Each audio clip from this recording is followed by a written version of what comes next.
Iran और Israel के बीच में युद्ध क्यों शुरू हुआ? अमेरिका ने ईरान के अगेंस्ट इजराइल को क्यों सपोर्ट करने लगा? अगर ये वॉर आगे जाके एक बड़ा मोड़ लेता है तो इसका असर इंडिया पर भी सीधा पड़ सकता है।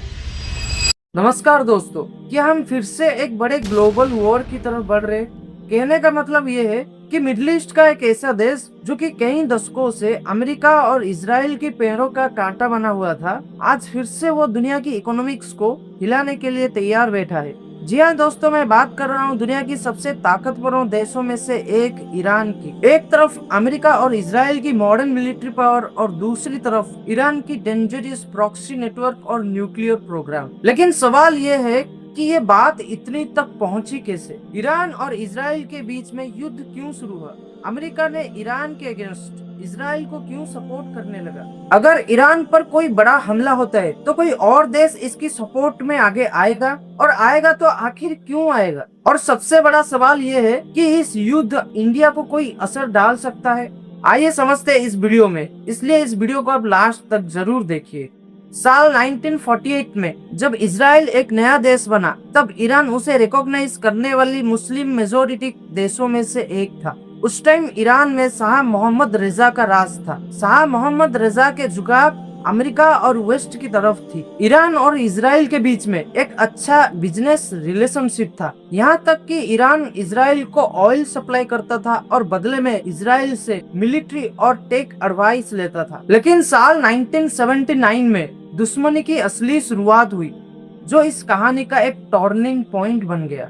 ईरान में इस्लामिक रेवोल्यूशन हुई, जिसकी चलते शाह को देश छोड़कर भागना पड़ा। उसके बाद ईरान में आयतुल्ला रूहुल्लाह खोमेनी के अंदर एक इस्लामिक रिपब्लिक गवर्नमेंट बनी। नया गवर्नमेंट बनते ही अमेरिका को ग्रेट शैतान और इजराइल को लिटिल शैतान से घोषित कर दिए। उनका मानना था कि इजराइल अरब और मुस्लिम जमीन पर एक इलीगल कब्जा है। ईरान ने इजराइल के साथ अपने सारे रिश्ते तोड़ दिए और उसकी जगह पैलेस्तीनीज को खुलकर सपोर्ट करने लगे।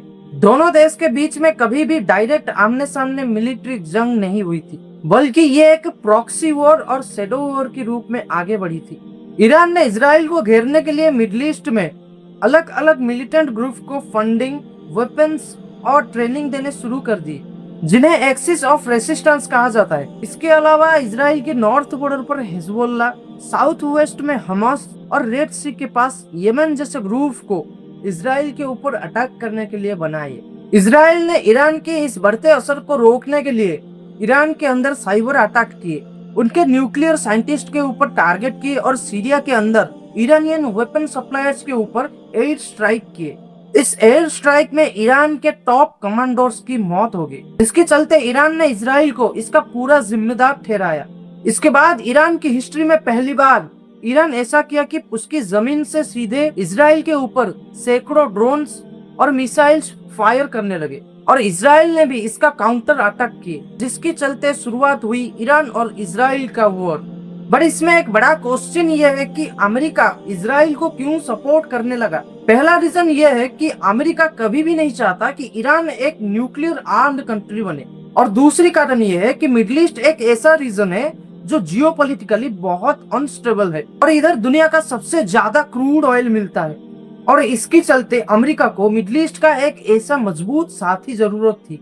इसलिए अमेरिका ने इजराइल को चुना, क्योंकि इजराइल इस रीजन का एक ऐसा देश था जो डेमोक्रेटिक के साथ साथ टेक्नोलॉजिकली एडवांस था। ईरान की बैलिस्टिक मिसाइल्स को लेकर अमेरिका को अंदर से ये डर था कि अगर ईरान ने न्यूक्लियर वेपन बना लिए तो ना सिर्फ अमेरिका को खतरा है, बल्कि पूरे ग्लोबल इंटरनेट को भी वो टारगेट कर सकता था। और इसकी वजह से अमेरिका ने ईरान के अगेंस्ट इजराइल को खुल के सपोर्ट करने लगा। हम सबको पता है कि अमेरिका दुनिया का सबसे बड़ा पावरफुल कंट्री है, और इजराइल के साथ मिलकर ये ईरान को कुछ ही दिनों में तबाह कर सकता है। लेकिन सवाल ये है कि ईरान इस युद्ध में इन दोनों को हैंडल कर पाएगा? इसका जवाब है हाँ, क्योंकि ये दोनों न सिर्फ ईरान पर बल्कि ईरान के साथ एक्सिस ऑफ रेजिस्टेंस को मिलाकर 5 ग्रुप पर जंग छेड़ना होगा। इसके अलावा ईरान को रशिया, चाइना और नॉर्थ कोरिया जैसे देशों से भी मदद मिल सकता है। रशिया और ईरान के बीच में मिलिट्री रिश्ते कुछ सालों से बहुत मजबूत है, क्योंकि रशिया ईरान को एडवांस वेपन और डिफेंस सिस्टम देकर ईरान से ड्रोन्स और मिसाइल्स लेता है, और चाइना शायद इस वॉर में डायरेक्ट ना कूदे, लेकिन उसे इकोनॉमिकली सपोर्ट कर सकता है, क्योंकि चाइना ईरान से तेल खरीदता है और बदले में ईरान को डिप्लोमेटिकली साथ देता है, ताकि ईरान यूएसए और वेस्टर्न देशों की सेक्शंस को कमजोर कर सके। अगर ये वॉर आगे जाके एक बड़ा मोड़ लेता है तो इसका असर इंडिया पर भी सीधा पड़ सकता है, क्योंकि जो इंडिया ऑयल इंपोर्ट करता है वो स्ट्रेट ऑफ हर्मोज दे के आता है। ये स्ट्रेट ऑफ हर्मोज एक 39 किलोमीटर वाली समुद्री रास्ता है और इस रास्ते पर दुनिया के 25% देशों की ऑयल सप्लाई होता है। अगर ये वॉर होता है तो ईरान इस रास्ते को ब्लॉकेज कर सकता है, जिसके चलते ग्लोबल मार्केट में क्रूड ऑयल की प्राइस $70 पर बैरल की जगह 150 से $200 पर बैरल मिल सकता है, जिसके चलते इंडिया में महंगाई बढ़ जाएगा। और इंडिया में महंगाई बढ़ गया तो लोगों में प्रॉब्लम्स आना शुरू हो जाएंगे। तो सवाल ये उठता है कि क्या सच में ये ग्लोबल वॉर हो सकता है, या फिर से एक वर्ल्ड वॉर को देखने के लिए मिलेगा। सच बात तो ये है कि कोई भी देश ये वर्ल्ड वॉर को फिर से नहीं चाहेगा, चाहे वो अमेरिका हो, इजराइल हो या खुद ईरान हो, क्योंकि इसका परिणाम किसी एक के लिए भी अच्छा नहीं होने वाला। छोटे मोटे वॉर तो देश के अंदर चलते रहेंगे, लेकिन ये बड़े वॉर कोई भी देश असल में नहीं चाहता, क्योंकि इस ग्लोबल वॉर में जीत तो किसी की भी देश को नहीं होने वाला, लेकिन इंसानियत का हार जरूर होगा। तो वीडियो अच्छी लगी तो वीडियो को एक लाइक करो और चैनल को सब्सक्राइब करो। मिलते हैं और एक नई वीडियो में।